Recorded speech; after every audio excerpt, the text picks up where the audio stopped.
I welcome all of you to the webinar that again is being brought to you by Lake Superior State University. So thank the Lake Superior State team for having the vision to bring to you virtually these webinars that we've been actually presenting since last fall. So very excited to be delivering this to you. As you all know, my name is Angie Irwin. You've heard my voice several times over the past couple of years, and I'm just so pleased to be bringing this particular subject to all of you this evening with my colleague Candace Sorensen, who I'll ask to introduce herself here momentarily. Before we get started, I just want to take care of a few housekeeping issues as I've done in the past. First of all, I am going to keep all of you muted throughout the webinar just to avoid some of that background noise that we hear when you're not muted. Secondly, I would ask if you have questions, if you have comments to share, that you either use your raise hand icon that all of you can see and that I'll be watching throughout the webinar this evening, or your questions pane. I monitor both of those because we want to be sure that you feel comfortable asking questions, sharing comments, and as interactive as a webinar can be, we want to promote and encourage that along the way. I want to just share with you quickly, too, before I turn it over to Candace, that we're bringing this subject to you tonight as a result of your request. So as many of you will recall, some of you participated in a retreat up at Lake Superior State University over the summer, and I think some of the feedback resulted in this particular subject. I think many of you had asked for something that speaks to the top 10 mistakes, or board blunders as we're calling it, that charter school boards have made over the years. So we're just pleased again to be bringing this to you. We thank Lake State for responding to your requests for such a webinar, and we hope that you will have as much fun listening to it as Candace and I had putting it together. This was probably one of the most enjoyable webinars that I've put together to date. Not only are we bringing you mistakes, but we're also offering what we believe to be helpful corrective action tips to help avoid those board blunders in the future. So again, very excited to be bringing this to you. As with past webinars, this one too is being recorded, and over the next couple of weeks it will be uploaded to the Lake Superior State University Charter Schools Office website. So when you have a minute in the future, if you need a refresher and want to access this webinar or any webinars that we've delivered in the past, it will be out there on the Charter Schools Office website. Unfortunately, Nick Oshelski is not able to join us tonight. He's professionally developing himself in the Lake Superior State University Charter Schools office in Miami at the National Charter School Authorizers Conference hosted by the National Association of Charter School Authorizers. So I'm sure he'll be bringing back some really great information to share with all of you about the authorizing and charter schools landscape across the country. So without further ado, I'm going to go ahead and pass the mic over to my colleague Candace. She can say a few words about herself, and then we'll get into the webinar presentation. So Candace, if you just want to speak to yourself, who you are, your experience, that would be great. Thank you, Angie. You're welcome. I have been practicing law since 1985 and started my career at Dykema Gossett, which most of you know has been very actively involved in the charter school movement from the very beginning. And I had stopped practicing to raise a family when the charter school law was implemented back in 1993-94, and Dykema contacted me about representing one of those first 4 charter schools in Michigan, because one of them was in Grand Rapids, which is where I am located. I've been doing charter school work ever since, exclusively, so I've had a lot of opportunities to work with different boards, to watch boardsmanship, and to help boards develop. It's exciting to me to hear that you as board members have requested this webinar, because it shows that you take boardsmanship seriously and want to learn how to be effective as board members. So I'm excited to be a part of this webinar. Good. Good. Thank you so much, Candace. Candace and I have worked together over the years, so that was the other exciting piece of this webinar development, was that I had an opportunity to work with her as we built this for you. So we're going to go ahead and get started. And let me also offer, if at any point in time throughout the webinar you can't hear me, you can't hear Candace, again, just please raise your hand or offer it up in the questions pane, and we'll make sure that we make some adjustments. So just wanted to remind you, these first couple of slides I pulled from our May 2014 webinar, where we talked about building an effective board team and extending greatness through the role of the officer. We spent a lot of time during that webinar presentation talking about board leadership, and we talked about it in the context of this quote that you see in front of you this evening. If you recall, the board of directors is the highest level of leadership. Hopefully you'll remember some of that conversation, but we're presenting this webinar to you in that same vein, because we believe that certainly one way to reach that highest level of leadership status as board members, as collective boards, is to understand what it is that boards might do differently or might inadvertently do by mistake, and then again offer those corrective actions along the way. So as we talk about board blunders, just keep in mind the context to which we're delivering is under this guise, the board of directors serving as the highest level of leadership.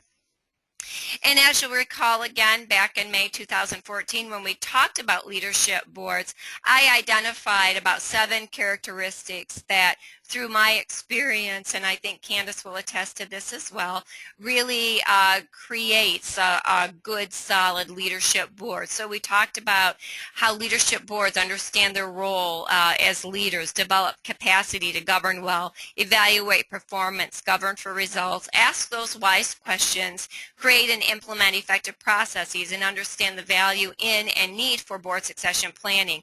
So throughout this evening, we're actually in some way, shape, or form going to touch upon each of these leadership board characteristics. So again, hopefully this will be, at least from that perspective, a nice refresher to you. So how do you become a leadership board? We believe, just as I mentioned previously, it's by understanding and recognizing those board blunders or board mistakes and what you can do to avoid them. So Candace and I have created, through our experience, a top 10 list. And again, that's what you requested to see as collective board members appointed by Lake Superior State University. What are those top 10 mistakes that we've seen throughout the course of our respective experiences? Let me share with you, just as a reminder, mistakes or top 10 lists are made because they're common. So as we're delivering these board blunders to you this evening, if you feel that your board might be experiencing some of this, don't feel badly about it, because again, you're in good company, as they say, and again, that's why this top 10 list has been created, because we've seen these as common errors among board members and boards, the collective. So again, just as a thought to share with you this evening. So we're going to get into our top 10 list, and Candace and I are going to be really tag teaming this work. So I'm going to be talking about a few slides, leading the conversation on a few slides, and she's going to be talking about a few slides. So again, without further ado, let's start with number 10. So the number 10 top 10 board blunder that we've seen is the failure of boards to build an effective team. And let me share with you too, as we deliver this top 10 list to you this evening, we've tried to classify or categorize where this kind of falls in the whole perspective of board work. So you'll see we've got board development here, and obviously I've qualified that with this failure to build an effective team. So you'll see board development, you'll see governance, you'll see succession planning as sort of that qualifying category as we move forward. So just to speak a little bit about this whole notion of building an effective team. As you know, your role as boards is to self-perpetuate, and to do that you need to have in place some hopefully good solid recruitment strategies that bring in a cross-section of board members, a cross-section of professionals, a cross-section of genders, of ethnic groups, etc. But you also know that board membership oftentimes becomes an issue of a friendly favor versus a thoughtful recruitment strategy. So with that, let me just again qualify that a little bit. We understand that board recruitment is a challenging effort, that it's always difficult to find board members to succeed, existing board members. So we absolutely get that. We would encourage you as in part of your recruitment strategy to really think about how you can more effectively fill those seats, not necessarily with people, but what process have you implemented, or what process have you established to help reasonably ensure that you can find people, and where are those areas that you can attract people as you look at your recruitment strategies, your respective recruitment strategies. So that's what we're referring to there. And let me just share with you as well that an effective team is not necessarily about 5, 7, 9 people agreeing on everything that is brought before the board, but rather an effective team is one that can engage in healthy dialogue while preserving and protecting the vision and the mission of the school over which it's governing. So in other words, an effective team can bring different lenses and viewpoints, but still understand that collectively you're all working toward a vision and mission, and that is the vision and mission that's the overarching purpose of your work relative to the school over which you're governing. So here are some corrective action ideas that we're sharing with you. So if you do experience this, if you feel that you don't have an effective team, or that you are not effective in building an effective team, we've indicated some strategies, and as I mentioned earlier, this is going to be the common theme across this webinar. We're going to identify the blunder and identify those corrective action strategies. What we're not going to do is read each one to you point by point, but rather try to summarize each of the slides. So as I mentioned previously, I think building a good, effective team starts with an effective recruitment and orientation process or strategy. But within the context of building a team, and within the context of the corrective action, there are certain things that you can do to help you solidify your collective board role. And part of that is, as we indicate on here, your own professional development and continuous improvement. And then, you know, really being intentional about that, and about the expectations of that role as well. We indicate on here that you should establish a culture of preparedness. So I just wanted to take a minute to indicate what we mean by that. So it's the expectation of your public, it's the expectation of your authorizer that you come prepared to board meetings. And in that preparation, you act in meaningful ways, and you bring to the board meeting, to the board table, meaningful questions based on thorough review of all your meeting materials, and being certain that you're establishing that kind of board culture, that culture that really promotes that preparedness. And then, you know, again, I said I wasn't going to read these, but I do want want to touch on these rather quickly.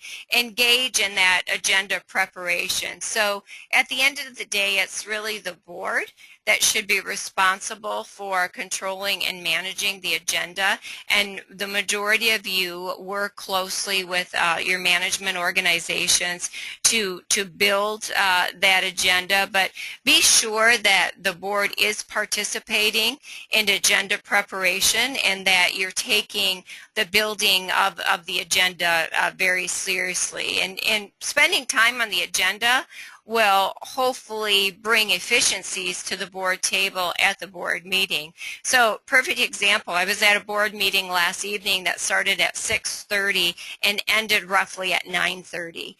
And that's too long. As you know, 3-hour meetings are just too long, especially that time of night. So this is a board that I've been coaching, and one of the coaching strategies is exactly this.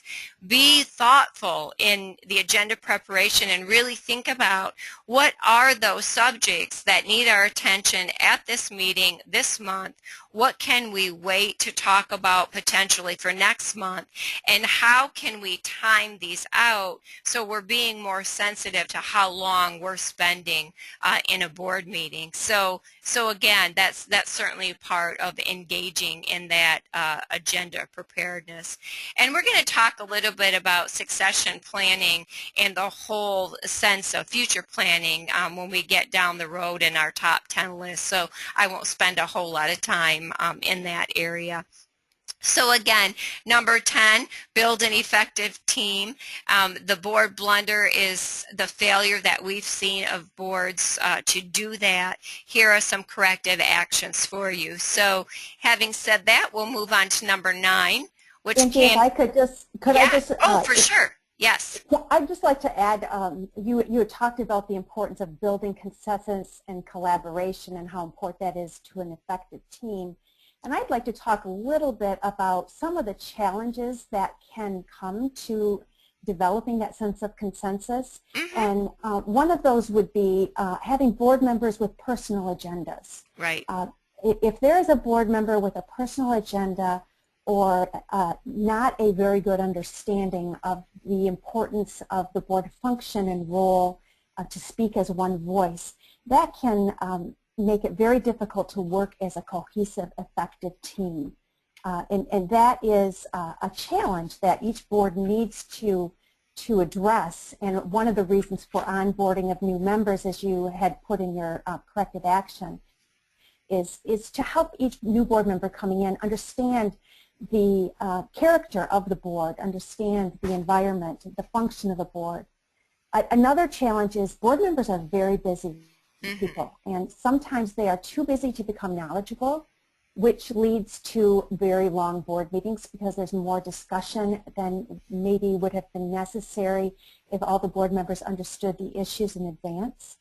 And they're also too busy to get to know each other. And it is hard to have that sense of consensus and trust among board members if they have not had a chance to get to know each other, to tell their stories, to start to see another side to that person other than the one meeting a month or every other month for a couple hours.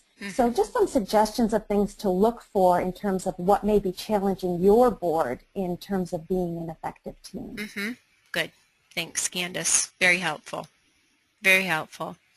Very good. And moving on to number 9, hopefully you can all see that on your screen. Candace is going to speak to this particular board blunder. So Candace, I'll turn it over to you. Yes, this one is near and dear to my heart, and I'm very grateful to LSSU for making this a requirement, to be honest. I think it should actually read failure to do anything with the evaluation data. Since LSSU does require you to evaluate, hopefully in the past year you have all engaged in that evaluation of both your management team and your board. LSSU states as one of its core values school autonomy. And by school autonomy, they mean board autonomy. And they are talking vis-a-vis the management company. And there are many reasons to evaluate your management company. The best reason is it strengthens the relationship. Your school will function well if the board and the management team work well together, understand each other. You can avoid miscommunications by doing an evaluation. It will identify challenges and red flags, and it provides an opportunity to resolve potential conflict or tension. Many times there is some underlying tension going on between a management company and a board. And oftentimes it could be resolved if both parties understood what the real issue was. And by evaluating your management team, you are able to see those red flags, have a chance to talk together about them, set goals, and move forward in a way that's productive for everyone. But it is impossible to evaluate without a context in which to evaluate. So everyone needs to know what the goals are. And that is why establishing a mutually establishing an evaluation criteria with your management team is very important. I created a document to be used by boards I represent that is a little different than the one LSSU has provided to their boards. LSSU has made it clear that they can use anything that works well for them. And part of the process was developing something in draft form and then talking with both the board and the management team about it to see if they felt it was a fair evaluation, to see if the right things were being evaluated, to determine if the information that would be valuable would be gleaned from the questions that were asked. So the key is to get a form that works for you. Mm-hmm. There can be a lot of different categories. LSSU suggests 4 categories: school culture and leadership, stability and stewardship by way of financials, and applicable law and contract. Actually, I think they only have the 3 categories. Mm-hmm. Oh, and student achievement and growth. That's right. That was the other one, which is the most important thing. It's a thing that you as boards are going to spend most of your time looking at. And so evaluating that is also something that has the most objective evidence to go along with it. I would also suggest you might want to talk about evaluating either the educational program, staff quality and performance. While most of you, if not all of you, do not hire your staff, the staff in the school is a very important part of how well the school is doing, how well the management team is providing services, and it would be helpful, I think, for both the board and the management team to have an understanding of whether or not the board believes the teachers are doing a quality job. Mm-hmm.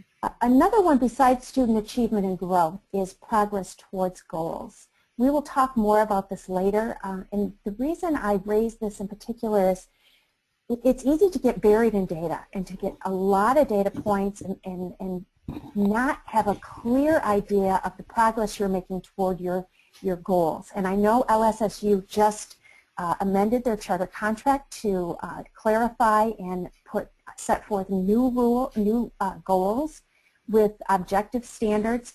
And so part of what you would evaluate it would not only be our students,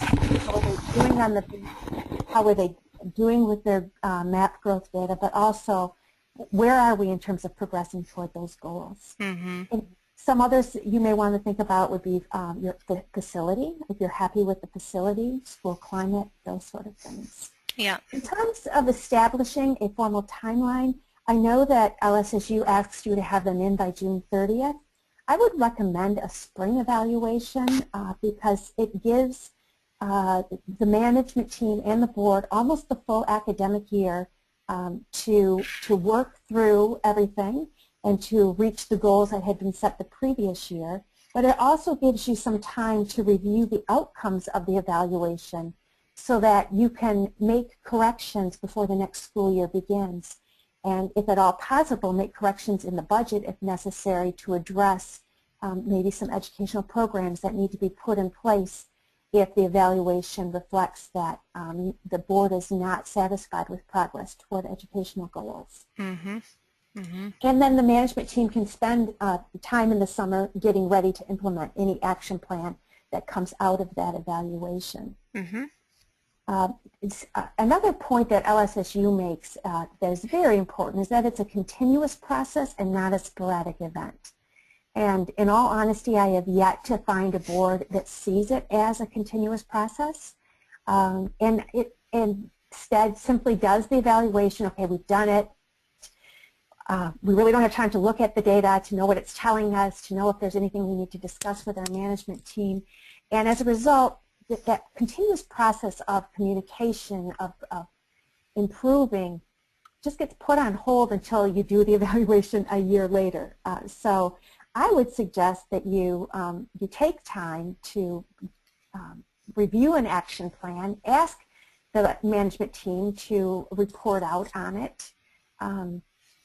And again, the final reminder, an effective evaluation process begins and ends with clear communication. Mm-hmm. Yeah, and I'll add to that too, Candace, for the board members, we delivered a webinar last winter, spring timeframe that really talked about the need for that effective communication with the educational service provider to ensure that ongoing vision integrity. So in the context of that effective communications webinar, we talked about the need to articulate clear expectations, right? Clear expectations from the board to management and management to board, and then formalize that through, again, this more formal evaluation or assessment tool. Right. Those clear expectations, in all likelihood, may end up in a couple goals that the team, the management team and board set for themselves to measure against in the next evaluation cycle in the next spring, which may look very different than the contract goals, for instance. Yep, exactly. Then the next one is a plan to evaluate the board. And the reason for board evaluation are similar reasons. I've already identified for you some of the challenges to being an effective board, and it's a delicate matter. If you have a renegade board member who has a personal agenda or doesn't really understand board process, that can be a very difficult thing to address. But if boards do self-evaluation, sometimes red flags show up again and create an opportunity to talk about expectations of the board, identify whether or not there needs to be more board training. So it really can address some divisiveness. Another example is if there's poor board leadership. That is something that people never talk about because it is incredibly uncomfortable for anyone other than the sitting board president to be appointed board president the following year. Whereas a board evaluation may show that possibly that president is an excellent board member but doesn't either have the time or the skills or the training to provide effective leadership to the full board. And that's something that could come out. Again, it's an opportunity to strengthen the relationships and the functioning of the board. When we talk about competency criteria, I'm hoping that most of you have board qualifications and board meeting expectations written out somewhere in the form of board policy, which would provide a context for the evaluation. In terms of developing an evaluation rubric, I know that LSSU has not developed one. I encourage you not to reinvent the wheel. It is time-consuming and costly. I would be happy to get Angie a copy of the one that I've developed for schools that I represent. You are welcome to use that as a launching pad. Again, make these evaluations your own. Any one of us can come up with an idea, and there are lots of resources out there. You know your own relationships. You know your own interactions with your management team, with your board, and I encourage you to make the form work for your needs. And that board members should be involved in developing the standards against which they're going to evaluate themselves. So part of the process is developing board goals. You need goals for yourself as a board, not just the goals you set for the school. And again, if you fill out these evaluations and never look at them, they do not help you. So I suggest the board retreat is an excellent time to look more closely at it and develop a potential action plan for strengthening performance. And please don't let me scare you by the word action plan. It can be nothing more than, this year we're going to work on 2 things. If part of what comes out of it is that boards feel they need more professional development, or they need time simply to get to know each other and meet on personal levels, your board goals can flow from that. Yep, very good. Thank you, Candace.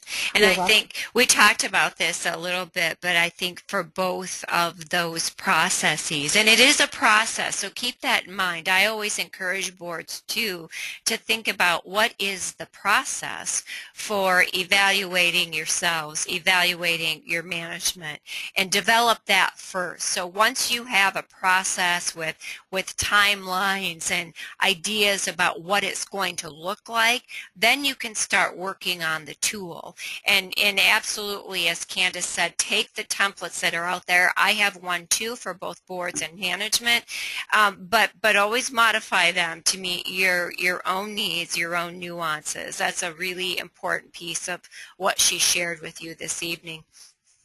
So going on to number 8, this is a governance issue, and I feel as though we've talked about this in just about every webinar that we've delivered along the way, but we believe that the number 8 board blunder is the failure to understand the board's role as a governance rather than a management board. And this is so much more tricky than it sounds, and we spend a great deal of time helping boards understand that their role is to ensure that outcomes are being achieved in accordance with the charter contract, with school-specific goals, with policy, with all of those expectations that you've established it through some codified document or some codified way. The board establishes those expectations and goals, and then in the instance where there is an educational service provider involved, delegates the responsibility of daily satisfying those expectations and goals to management.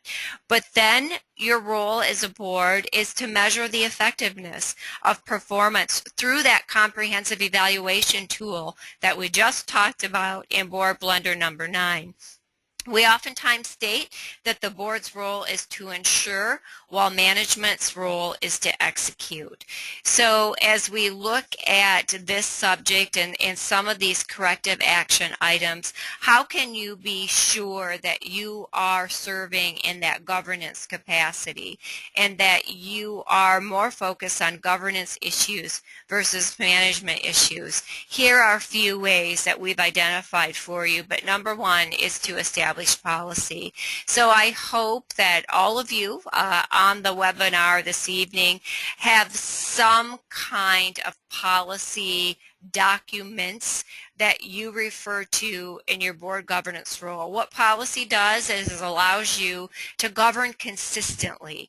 It allows you to govern consistently. I can't say that enough, because when you start governing inconsistently or you start governing against the policies that you've established for yourselves or in conflict with the policies that you established for yourselves, you run into some real challenges. So establish those policies, set policy, but also understand what's in those policies. So again, you can govern effectively in conjunction with those policies that you've established. Angie, I agree. Sure. Most boards aren't even sure exactly where they've got their board policies. Right. Some keep their mission in front of them. I don't know how many keep vision or policy in front of them. But if you as board members understand that policies are nothing more than broad principles that provide a framework for your decision making. And it's impossible to have a framework for your decision making if you don't know what that framework is. If you as a board are not familiar with what those key principles are, it is going to, you're simply going to move on to your action items and adopt things, approve things without knowing the why, what policy, what mission, what vision.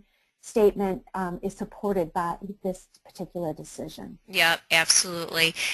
Candace, I'm just going to unmute Lisa Koski. I think she has a question. Lisa, I read your question regarding the evaluation tool. I think you're asking, are we expected to do something in addition to the evaluation tool that we completed last year? I think the answer to that is no.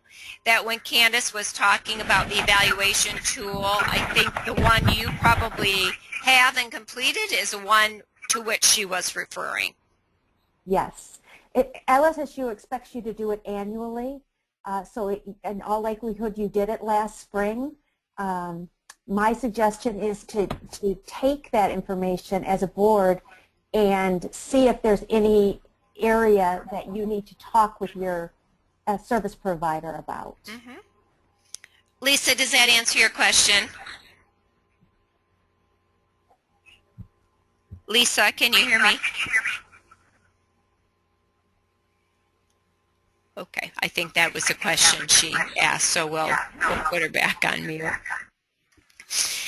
And again, one way to effectuate your governance role, I think not just one way, but one responsibility is to set those goals, monitor the outcomes to those goals on some frequency established in cooperation with management, and then ask those wise questions. So again, in prior webinars, we talked a lot about the critical value in asking wise questions, and you get to asking wise questions by coming to the meetings prepared, as we talked about in a previous board blunder, by reviewing your board materials packet, by reviewing your agenda, and bringing questions to the board meeting. And Candace is going to talk a little bit about this, I think, a little bit later in terms of the real purpose, right, for the board meeting. But ensuring that you're asking those wise questions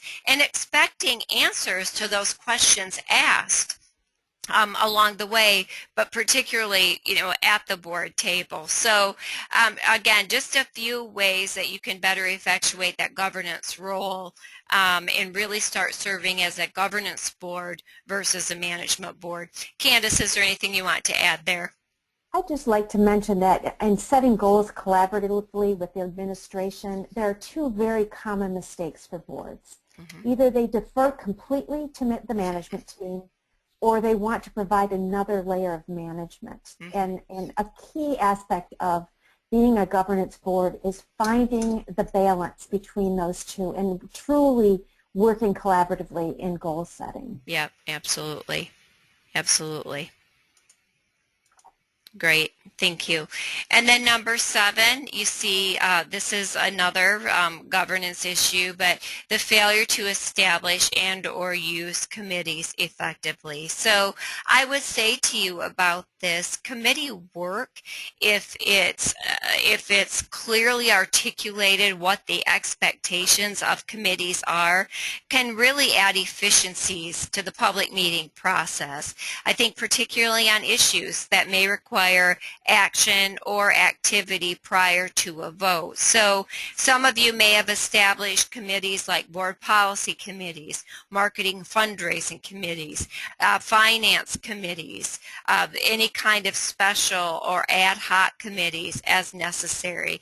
Committees in general bring valuable and necessary information to the full board to help inform deliberation and again bring efficiencies to the board meeting process if used effectively. So if used effectively, I'll capitalize on that by sharing, what constitutes effective use of board committees. So we contend that probably first, I might have considered reordering these a little bit, but as you're establishing your board committees, be sure that you have some job descriptions, right, for what the committee is expected to do. So again, getting to those clear expectations regarding committee work. Ensure the right people are supporting that committee work. That's critical, and I'll use the example of the Finance committee. If you establish a finance committee, one of the key people that you want to ensure is sitting on that committee is your board treasurer. And then also be sure some intentional thought goes into establishing those committees that ultimately lends to committee effectiveness. So you don't ever want to establish committees just for the sake of establishing committees. You want to be thoughtful, you want to be intentional, you want to be certain that your committees are adding value to your overall board work, that they're bringing valuable information to the board table so you can reach some very good board decisions relative to the work that the committees are doing along the way. So you want to be sure that you're receiving those committee reports at board meetings, and you also want to determine committee composition. That's on here on the list as well. So do you need 3, 4 committee members? Do you need 1 or 2? Do you need committees that are working in conjunction with management perhaps? So I work with a board that recently established a board policy committee, and the board policy committee is going to consist of 1 or 2 board members and key representatives from the management company or the management organization. So it's okay to establish committees that look like that kind of composition as well. But I think key to this is just ensuring that the committees understand what it is they're to be doing relative to their committee work, that they're reporting back accordingly, and that they're adding value to your collective board work and adding efficiencies to the board meeting process. I'd just like to add a very effective committee is a board development committee. When we talked at the very beginning about the failure to build an effective team and finding a cross-section and balance in board composition, if there is a committee that's focus is on trying to find people before it's necessary who may have an interest in serving on the board, it makes succession planning much easier. Otherwise, many times board members find themselves in a position where suddenly they need a new board member, and if they're grasping at anything that comes along, many times just asking the management company or the school administrator to find someone for them. And if you want to find balance, a finance person, a legal person, an educational expert, people supportive of charter schools and so on, it's helpful to have that type of a committee, which also would make sure you got your evaluations done, would probably look toward professional development for board members. Just something to think about. Yep, absolutely. Great. Thanks, Candace. So that was number 7. Now we're going on to number 6, and Candace is going to speak about this topic. School climate and culture is something that we're hearing more and more about. I have not heard a lot of boards talking about it, in part because it's hard work, to be honest with you, but it is essential. I don't know how many of you have heard of KIPP academies, but I don't know if you've ever wondered why KIPP academies are such exceptional schools, and it is because they pay so much attention to the school climate, because it impacts academic performance. I know that one thing that you as boards receive is a bullying report each year, because the law requires you at least annually to know how many situations of bullying are in your school. And for some of you, that may be the only piece of information you receive with respect to school climate. But there are so many pieces involved in it. It refers to the quality and character of school life, and it reflects the norms, values, interpersonal relationships, leadership practices, and there are so many stakeholders involved in school climate. You've got parents, employees, students, your management team, community leaders. And so school climate looks at all of those things: stakeholder satisfaction, engagement, behavior management, student discipline, support services, and tries to work collaboratively to build a school climate that supports the learning environment, supports the students, the staff, the management team, and the board. Lots of times school climate is not talked about until it is a problem. And then it's very important to avoid the blame game because there are so many moving pieces when it comes to school culture. If you could advance the slide, Angie? Yep, I sure did. Okay, so understanding the importance of it, it can include safety, teaching, relationships, environment. There are lots of different things involved: conflict resolution, positive behavior support, teacher expectations. It's very important to set, Angie, I'm getting kickback. I don't know why. Oh, okay. An echo. Thanks. Okay, sure. Thank you. But if you set clear expectations for students, expectations for teaching, then you also can have clear consequences, and everyone knows what the expectations are for the culture for the school. And that process of setting those expectations needs to be collaborative with everyone involved.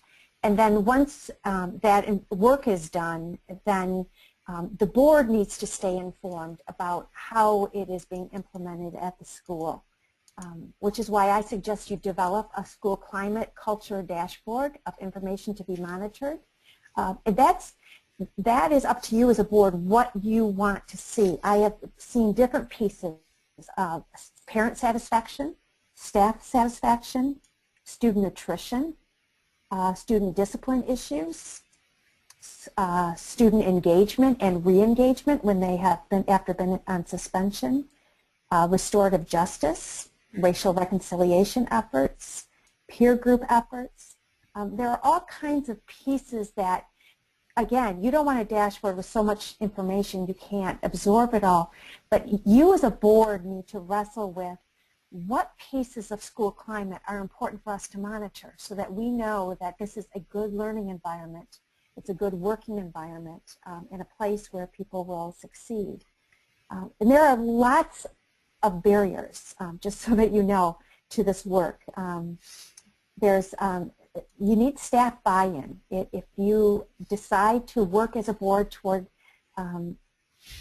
developing a school climate culture, you need staff to be willing to participate, to give their time.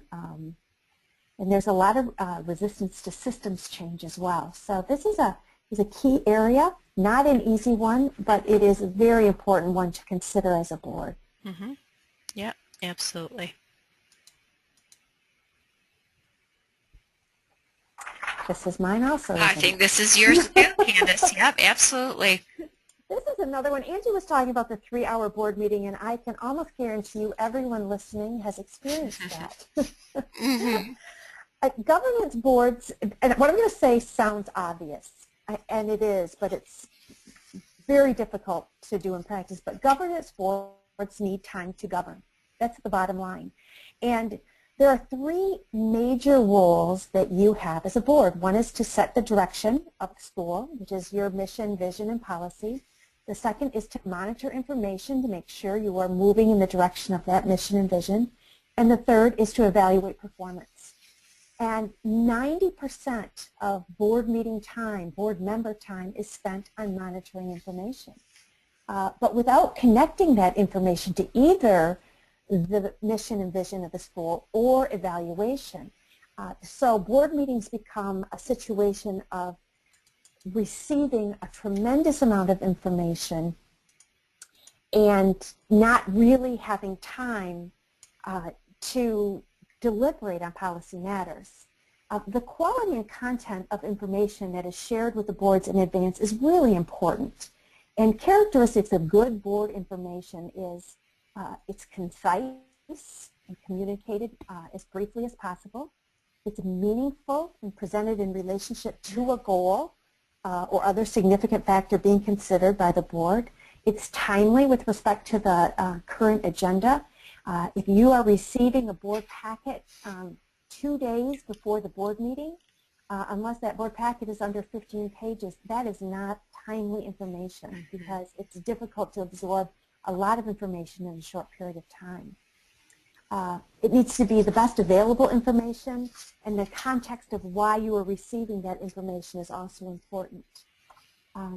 The reason for receiving quality information in advance of board meetings is that it creates an opportunity for you to have time to think deeply about important issues and know what issues to discuss. Requires some strategic planning and evaluation. So we advise, obviously, to read those meetings material in advance and have a procedure for routing questions so that if there is a question, it's interesting, I have a few boards where the understanding is everyone is attending the meeting, has read every piece of material provided in the board packet, and if they did not provide questions in advance, then the assumption is they understand everything in the board packet. And they set forth a process, possibly board members would route their question either to the appropriate committee or to the board president, then to who would in turn ask whoever on the management team is responsible for that information to get information back to the board prior to the meeting, so that a lot of board time isn't spent just kind of walking through the material that has already been presented in advance. Mm-hmm. And it's important to ensure that questions that you've raised in advance are answered at the meeting, and if there are questions raised at the meeting, that they're addressed before the next meeting. One way to ensure that is to make sure any questions or follow-up that you as a board have requested gets reflected in the minutes, because everyone is busy and things get lost in the process between meetings, but those minutes will then serve as a reminder that you were going to get information on something at the next board meeting. Mm-hmm. So that's important. It's also important if you need more information before making a good decision, or more information before you can decide how that decision is going to impact your mission or your vision, feel free to table decisions. And if you are routinely not given enough time to table a decision, that needs to be addressed with your management team. Mm-hmm. I would also add to that, Candace, is be careful that you do completely understand what's being asked of you. So what do I mean by that? You might get materials in advance. You might read through them. Hopefully you do. You may have even been given a preview of what you can expect, but be certain that when there are items or content pieces in the materials that you didn't expect to see or that you didn't understand, that again you continue to ask those wise questions. So I'll give an example. I just being at this board meeting last night just filled me with, and it armed me with great information to share with all of you this evening. But they were at the September board meeting, they were told that there was going to be some information coming their way about a potential quality partnership with a high quality group in Detroit. So they were excited about that. They were excited that they were invited to be a part of this group. What they weren't told is that there was going to be nearly a $20,000 cost for being a part of this partnership. The document came through, there's a memo of understanding, came through in their board meeting materials. This dollar amount was buried within it, and all of a sudden that raised a whole series of additional questions for the board to ask and bring to the board table. So again, just again, be certain that you're understanding those materials, and that if there's new information presented that you weren't expecting, that you again bring those questions to the table, and that if you need more information before you can make a decision, as Candace suggested, that you're given the time to do that. I'd also like to suggest that when action items are added at the board meeting, unless it is absolutely essential to act, not to act on them. And the reason for that is this. For the schools that I represent, and my guess is many of your legal counsel operate in the same way, I review that board packet for my board in advance and usually don't need to attend a meeting because it's cost effective just to look to see if there are any legal issues that the board needs to be aware of before making their decision. And if an action item is added at a meeting, then that was not on the agenda and I did not have an opportunity to see and advise the board in advance. And I'll give you an example of this because it's an area where boards do not understand that they are in the driver's seat, that it is a policy matter. And that is the number of students in each classroom. Some management companies call it an offered seat schedule, others call it other things, but each year it is a board decision how large class size is going to be. Obviously, it's a decision that's going to impact the budget. If a board says we only want 15 students in each class, there's going to be some long and hard discussions about what that would do to the budget.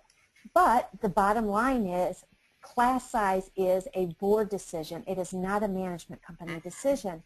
And so sometimes I have seen these offered seat schedules raised at board meetings that I was not aware of until after the fact, reading the next meeting's minutes to see that the board approved a new offered seat schedule. I didn't have an opportunity to advise the board, make sure they were aware that it's their decision and that they need to, this is the way that it's changing from the previous one, and they need to ask questions as to why it's necessary, how it's going to impact learning. If class size is going up dramatically, what is being done to make sure the teacher is capable of teaching that number in the classroom, and so on. I'm not saying that they wouldn't have approved it, but because it is an important policy decision, it is a matter of that the board needs to wrestle with, and not all boards are aware that that is their decision. So not taking action on items that are brought up for the first time at a meeting is a good practice. Yeah, absolutely. Great. Thanks, Candace. So that was board blunder number 5. We're going to move on to number 4. And I know we're running short on time, so we're going to run through these relatively quickly, but as concisely as possible as well. So number 4, you see, it's a fiscal concern, and it's the board's failure to understand and exercise its control over and responsibility for the school's budget. So this is such a critical issue. We could do an hour-plus webinar on, I think, just this topic alone, but for tonight, we just want to take a moment or two to remind you that this is such a key responsibility of the board, that you as board members have a responsibility to exercise good, solid fiscal stewardship and ensure that the taxpayers' dollars are spent wisely and that their dollars are yielding the expected return on investment, which to them,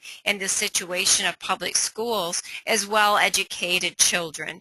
The board cannot delegate this fiscal responsibility. It is a key function of the board, and we've talked about this in the past. As you look at the kinds of things that your authorizer is reviewing consistently to make ultimately good reauthorization decisions, this is one of those items. Remember, we've talked about these in the past. Are the children learning?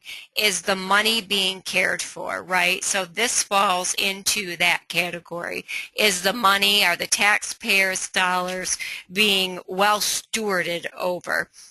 So we've listed here a few of those corrective action items, but what I will say to you is that as a board, it's not expected that you are or that you become CPAs. However, it is expected that a board will take time to reasonably understand what the school is funding relative to its mission and how that funding is being accounted for through the appropriate and required financial reporting documents. So be sure that you have that general understanding of school finances, that and always reflect on spending versus mission, right? So you always want to be sure that your financials, that the money being spent is supporting the mission of the school and will ultimately and hopefully get you to the vision of the school along the way. And I would say to you too, in addition to those corrective actions that we've had listed here, is also be sensitive to this as you're looking at grant opportunities, right? So oftentimes it's you've again delegated the responsibility of looking at grant opportunities and applying for grants to management, but be sure that when they're seeking out those grant opportunities, those grant dollars for you, that even those grant dollars are supporting the mission of the school and that you can use them effectively in conjunction with the mission and the vision of the school along the way. So again, oh my gosh, I just must have bumped something. I apologize for that. Let me get back to where we were at. So again, we've listed some key corrective action items on the screen for you. I would say to you that as you're looking at those financials, be sure that where you see some extraordinary issues, whether it's variances or maybe you see some dollar amounts dedicated on like a cash flow statement, estimated dollars for each month that are being expended in certain areas. If you see something that looks a little out of whack there, don't again hesitate to ask these questions. So this is when we talked a little bit earlier about being sure that you're tabling any kinds of decisions that are critical to the overall operations of the board and the school. This is certainly one of those. If you are looking at financials that you just absolutely do not understand, or you can't get your arms around or your head around, if numbers aren't looking like you anticipated, don't approve something that you don't understand, and financials are those sets of documents that can get you into that quagmire if you allow them to. We understand you're caught between a rock and a hard place. Yes. Because most of you get involved when it's all but complete. Mm-hmm. Most management companies do not provide you with a proposed budget until right before your May meeting. If it's not approved then, you can wait until June, but it has to be submitted to the state by June 30th. Mm-hmm. So there's really very little time to get those questions answered, to have any kind of collaboration on the budget. So I would encourage you to talk with your management team about getting an earlier draft with the understanding that it may need to change, and you as a board understand that, but you need something before that May meeting. Mm-hmm. Or it really becomes something of a moot point. And I would encourage you to look at the budget as more than just a list of revenues and expenses. Mm-hmm. Because it really is the document, and Angie alluded to this, that aligns your school's human and financial resources mm-hmm. with your vision and goals and priorities. And when you look at it in those terms, it is a document that can ensure that your educational goals are being met. Mm-hmm. Yep, absolutely. This is number 3, which I have seen as a major issue for boards, and that is not receiving financial information in a format that makes oversight straightforward. The board cannot delegate its responsibility for the oversight of the school's financial management, yet most board members do not understand how to read and interpret financial statements. Mm-hmm. They do not routinely ask hard questions about the statements. And some boards don't require comprehensive or comprehensible financial information. I'm not a finance person. I routinely tell my boards that I'm not the person you should be looking to give you the financial advice. You really should use your auditor. Use that person as much as you need to to help you understand the financial ramifications of the different reports that you receive. And don't get buried in data. It's very easy to get so much that you just look at it and say, well, okay, I guess. What I encourage you to do is to track over time. Do a budget comparison. Every year, you as a school board approve a preliminary budget in May for the upcoming school year.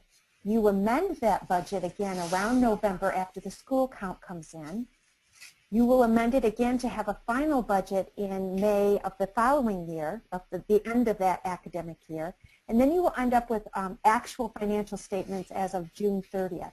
So each academic year, fiscal year, you have 4 sets of numbers that you can track to see, are there any red flags here? Is there anything that doesn't make sense? And Angie, if you'd go to the financial analysis document, this is a document that I put together for my boards to help them see in a snapshot what's going on with spending on instruction. That is really the most important thing. How much of the money is getting into the classroom to teach kids? And so this sets forth a lot of different information that I thought would be helpful in terms of evaluating. For instance, for this particular school, state aid, because of the number of students increased in this next budget, state aid went up by over $150,000, but overall revenues went down. And then their spending on basic instruction also went down, and on overall instruction. And so as you can see, even though the per pupil expenditure state aid foundation coming in was $111 more per student, the average spending on the students in terms of classroom spending was over $700 less than it had been the previous year. So this was a document that just took some of the basic information, created a picture over a year, and gave a talking point, which was really helpful because the management company had explanations. They were able to help the board understand why the numbers looked the way that they did. So the board could approve this new proposed budget with a good understanding, having done their financial oversight. So I would encourage you as boards to look at what information is important to us. What do we want to track over time? Do we want a side-by-side comparison of all those, of the entire budget for those 4 sets of numbers, so we can just see where spending is going? Because if you see that state aid has gone up, let's say, but spending on instruction has gone down, but support services has gone up, that would be a really good opportunity to have a conversation before the next budget is adopted to say, we need to realign these numbers. That's fine if we are meeting all of our educational goals, but if we as a school are struggling to meet our educational goals, we need to revisit these numbers and figure out a way to make the budget work with our goal of student achievement. Mm-hmm. So I encourage you to ask for the type of financial information that will allow you to readily provide oversight on how the money is being spent. Mm-hmm. Yep, very good. Thanks, Candace. And the next one is tracking academic performance directly with charter goals. And also not requiring the team to provide specific strategies to address deficiencies.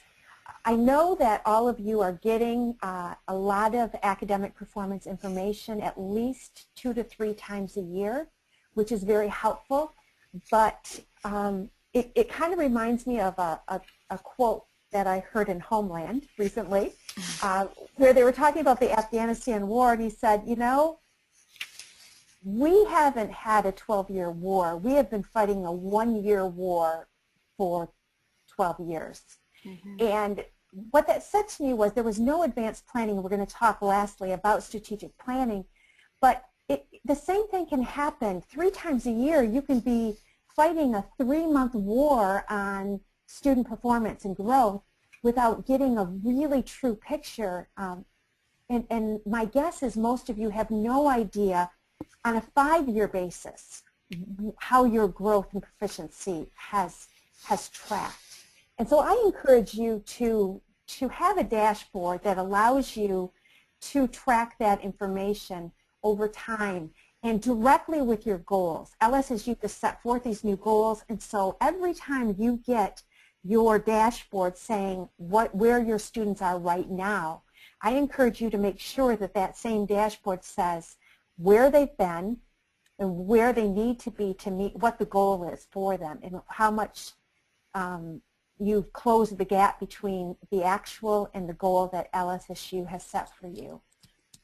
And then to require your team to provide specific strategies. I mean, it's one thing to hear them say, yep, we know we got to get our numbers up, we know we're struggling a little here or there, but if you notice that your MEP scores on science are incredibly low, you as board members should be asking your management company, what are we going to do to turn this around? What strategies do you have in place, and why do you think those strategies are going to work? And can you report out to us on those strategies, those initiatives, so that we are watching over time to make sure we're making progress. Mm-hmm. Candace, I'd like to add too, I think that is absolutely key because you're going to get as a board formal assessment outcomes periodically, whatever that frequency looks like given testing windows of maybe NWEA, Scantron, MEP, ACT, Explore Plan, etc. But what's happening in the interim that allows you to see with reasonable assurances how those students are projected to improve over time. So what you don't want to do as a board is be blindsided, right? So if you're looking at data in the fall and maybe you're not seeing it again until the spring, given, again, whatever those testing windows are, if it doesn't look positive in the fall, you want to know that there are some inputs occurring at the school that, again, are going to ultimately, presumably produce those positive outcomes during the next round of testing windows. So asking, as Candace suggested, what's some of that formative work that's happening along the way to offer those assurances to the board. And remember, again, we had a webinar on this with respect to assessments, right? What really should the board know about assessments? And I think one of our corrective actions here is to ensure that the board reasonably understands summative and formative assessments. And we talked a little bit about that during that webinar. But key is to just ensure that the board is getting something on an interim basis so it understands what kinds of efforts are being expended to get to a good place at the end of the school year relative to those assessment outcomes.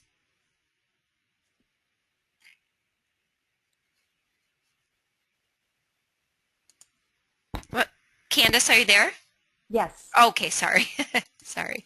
Very good.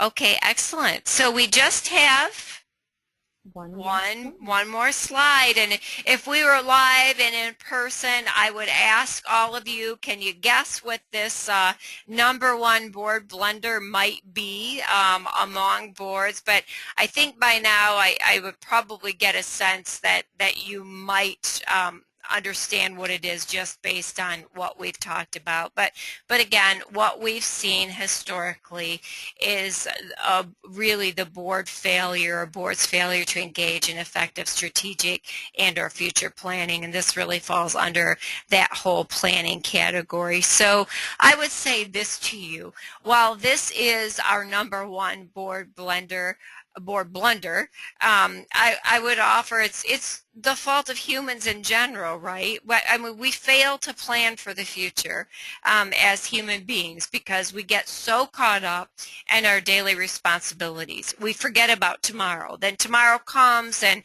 we're not ready, so we continue to do what we did yesterday, and oftentimes yesterday's actions don't apply to today's requirements. So it really becomes a very vicious cycle as we look at future planning. So again, in the context of a leadership board, as we talked about earlier, it's really important for the board to be focused on matters of the future, offering that forward-thinking direction and guidance to school leadership, to school management, to the overall school as you move it forward. But again, we understand that this is not an easy task. We understand that it takes time to plan for the future, but we also want to recognize that if done well and done effectively, it's time well spent. So here are, again, some corrective action items that we're proposing this evening. But again, I would, in summary of what's here, I would say to you that to plan effectively, certainly the number one area that you must first understand is where the school is at currently and where it needs to be. It's a need, right, where it needs to be in the future. But understanding where the school is at currently is really about first understanding the vision and the mission of the school, and future planning of the school should concern your vision, right? It should be getting you toward that vision as you look at those future plans, those future expectations. So in addition to some of the corrective action items that we have before you this evening, I'd also, encourage you to, before you start any kind of future planning or strategic planning process, to really develop a list of key questions for planning consideration. So that list might include, what future needs do we have, right? So assessing those needs against the mission. What are my planning budget implications? So I think this is a key piece that sometimes gets forgotten, that as you look at future planning, as you look at those future needs, what are the financial implications and consequences of that work that you need to consider? So strategic planning, future thinking becomes a budgetary consideration along the way as well. And then, what are the desired outcomes of our planning input? So this is just general to the strategic planning process. As you're looking at those needs, what is it that we need? So think about it in terms of both inputs and outcomes. And when you're doing that, consider both those short and long-term outcome goals that we've indicated here on our corrective action slide.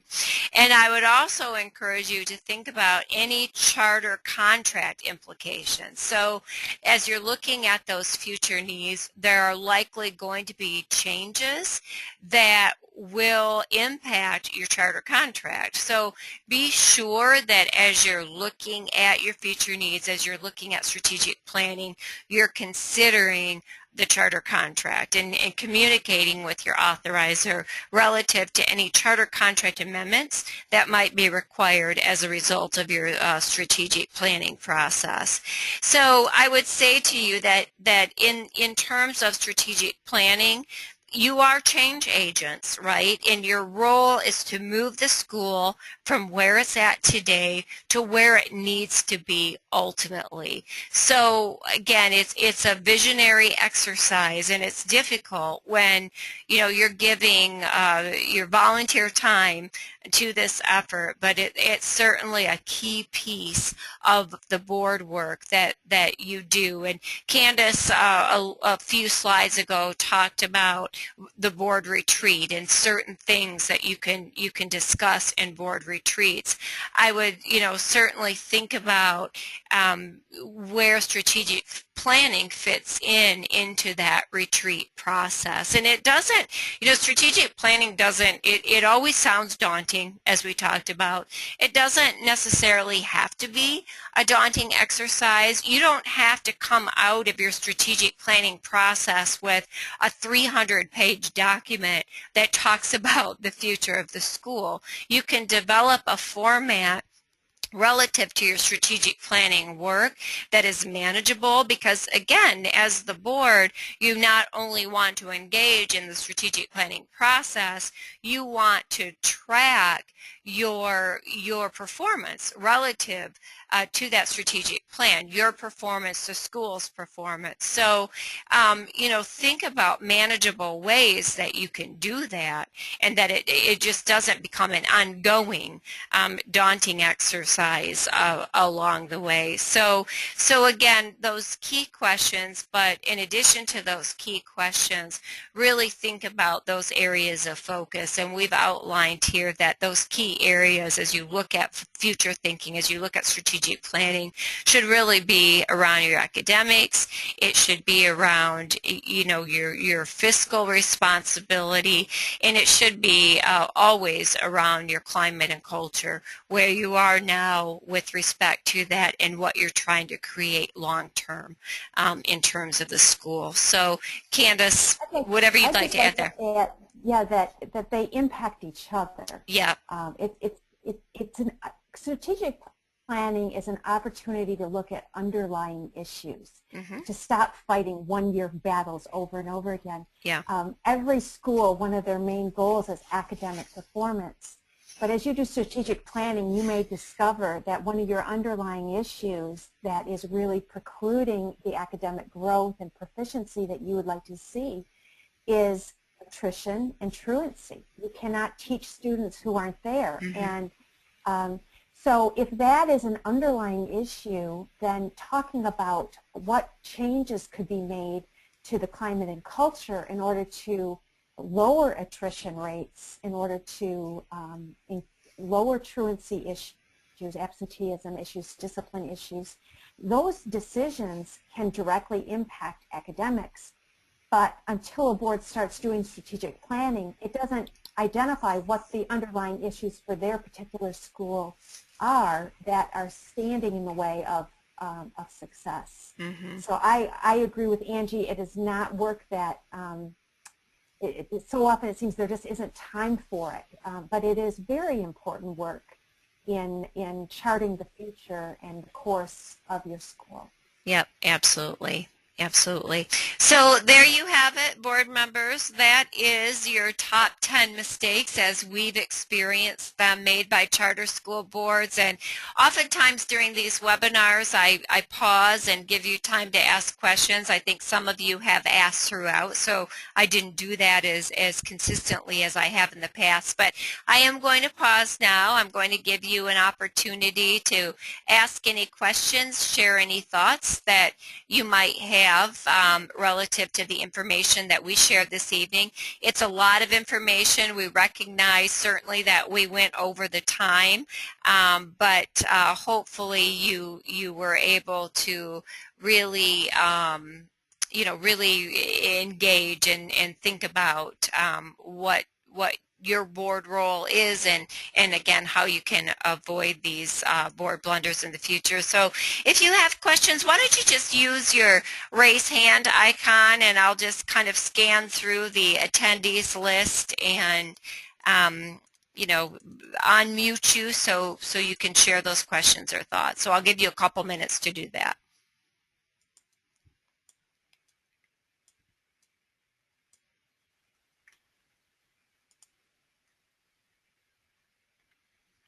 Roger, I think that you are self-muted. I unmuted you, but I see you have your raised hand icon. Do you have a question or comment to share?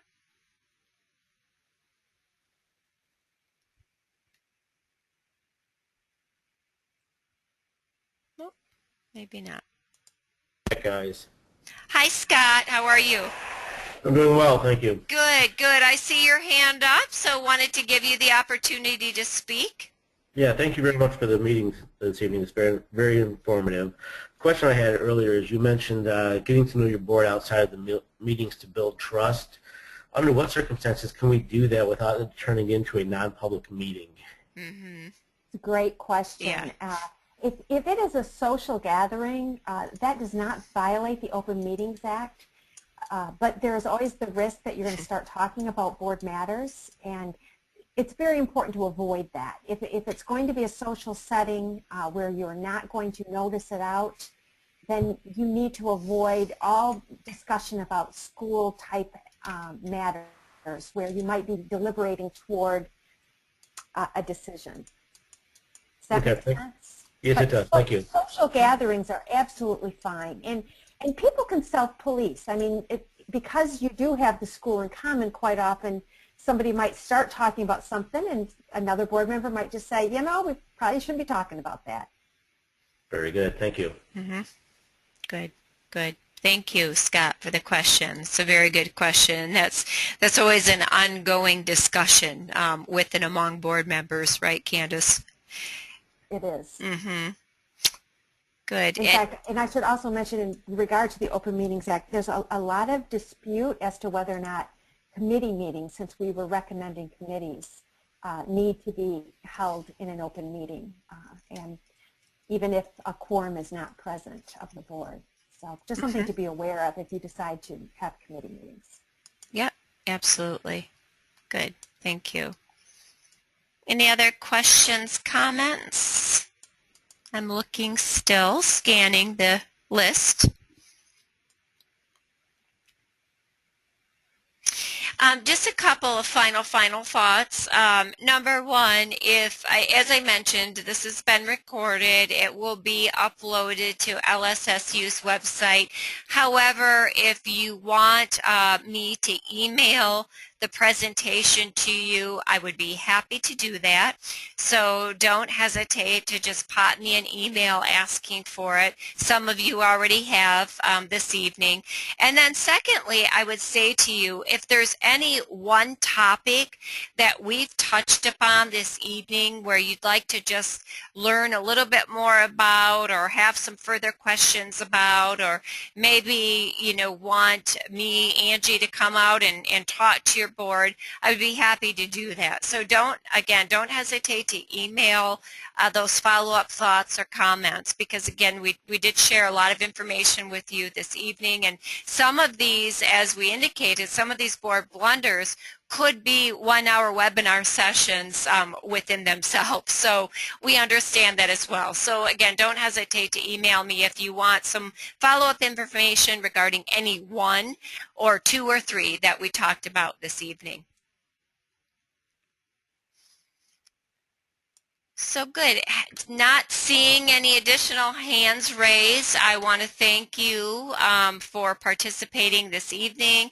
Again, I want to thank Lake Superior State University for allowing us to bring this to you this evening. Candace, I want to thank you for your participation and for your wonderful value that you added to the presentation as well. It was my pleasure. Thank you. So thank you all. Again, any follow-up questions, thoughts, comments, requests, don't hesitate to email me. You have my email address, I believe. If not, I will share it with you. It's Airwin, AIRWIN, 2465@gmail.com. So thank you so much and have a wonderful evening. Thanks, Candace. Thank you, Angie. You're welcome.